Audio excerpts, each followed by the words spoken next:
Delinquent Dinosaur 4 here. Rawr. And today I'm talking about does everyone like actually deserve human rights? Hold up. Let me cook. Let me cook. We have to be open-minded about this one. It's like human rights is a basic necessity for humans, but I think there's times in which you prove that you're such like inhuman with either your actions or like yeah, just your actions. That I think you should have your human rights taken away. That And then, like, okay, you could be like, that is really dangerous because, a tyrannical government, if those were allowed to be, Jesus, was allowed, could say political dissidents wouldn't have their human rights, shouldn't have their human rights. Been saying that, countries that already violate human rights do that anyways. Like, Russia, a country I can't say, or they'll call me anti-Semitic.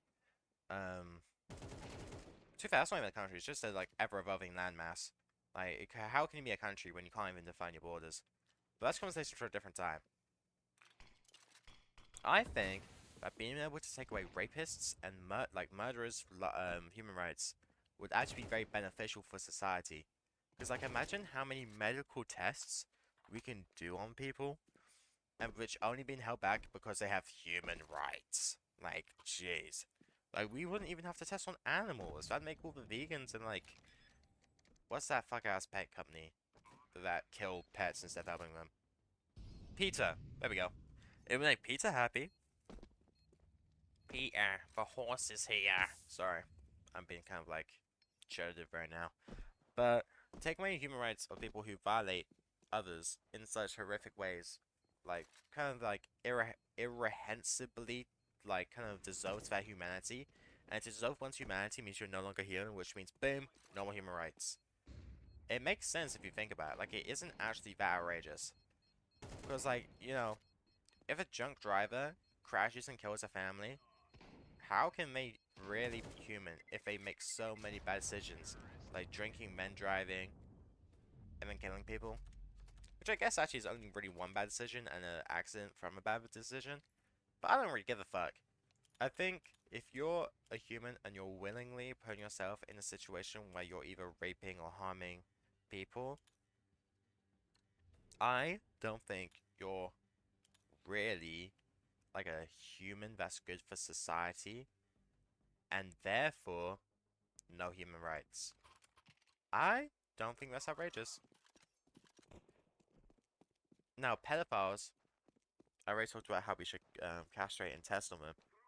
I think like if we got a bunch of murderers and rapists and pedophiles and we like open up their brains and just tested on them just to see like how they think, I think that would actually like no, I don't know what we would find, but we'd probably find something in compared to like if we, people donate bodies to science all the time. If people donated bodies to science and like we know they have no criminal record and we compare them against the brains of like pedophiles, rapists, that we dissect, we can maybe like find out some really cool things. Okay.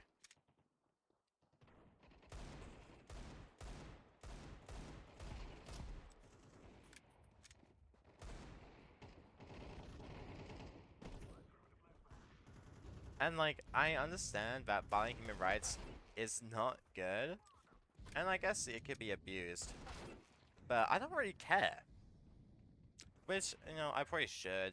I mean, in the UK right now, we are showing that human rights are being violated right now, in which it isn't technically being violated yet because nothing's actually happening apart from our privacy being completely gone. But I know that the ability of free speech will probably be very contested when everyone's online alias will be connected to that actual ID. Because the UK has had a history of claiming people are anti-Semitic. Where the fuck is my skin? Where is my revolver skin?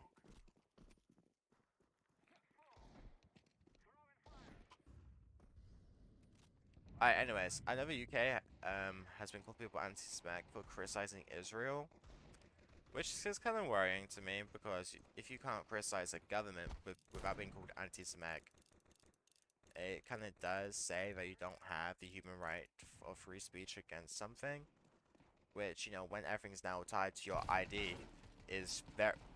I swear that hit him center chest. What do you mean that didn't do any damage? But, it's very worrying. So, why am I talking about UK human rights at this point? I'm talking about how we should fucking test on pedophiles and freaks. We should, bro. Like, imagine if, like, we found a way to, like, push society forward, and, like, maybe we found a way to regenerate limbs, or maybe we found a way to, like, actually make robotics, prosthetics, like, actually work with the brain properly. But, you know, they already are doing with, like, Neuralink. But imagine if we could just test a gazillion new load links on pedophiles and killers. Society would be so much better for it. I actually wanna know, how long have I been yapping? Like 4 minutes? 5 minutes. Like, imagine if we could find out what makes a terrible person, and like imagine if we're able to identify that at an early stage in children and be able to help them. This is like completely sci-fi at this point, but like there could be, because there has to be something different happening in their brain compared to our brains. And then we could probably find out what is different, and then we can point out the difference, and then we can maybe find out how it develops. Because, like, I don't think that. I think people are just born the way they are. And if someone is a killer, I think they are born one intrinsically. Because you could say nature versus nurture, and I do think it is nurture 100%. But I think nature does also play a role. I think if the cake tastes like shit, it is because, you know, it could be because either you burnt it or the ingredients are bad. And I think it could probably always be both. This analogy is kind of poo. But if a cake tastes bad, if you burnt it, that's nurture.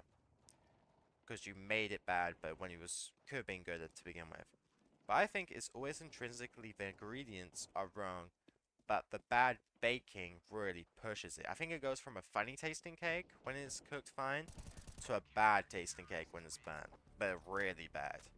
I think there's plenty of good people in the world for having who intrinsically are more like, now it sounds like I'm going to eugenics. I do think people are born in ways which they're probably more inclined to be a bad person. It, and people do say that about races. Like, that's what people say about Jewish people. That's what people nowadays say about people who are immigrants. And I think that's wrong. I don't think it's tied to race. I just think that anyone has the same, like, capabilities. Oh my fucking god. I think people all have the same abilities to be a terrible person as each other. And I think that if we test on these people, we'll be able to find out what the fuck it is. And then society will be like, well, you are the fucking greatest fucking mind of the 21st century. Also, I just said my full name. Huh. That's not good. I think I might actually have to edit this video and bleep that out. Fucking hell. I hate video editing. I guess I gotta do it now. Delinquent notes for 4L, guys. Roar.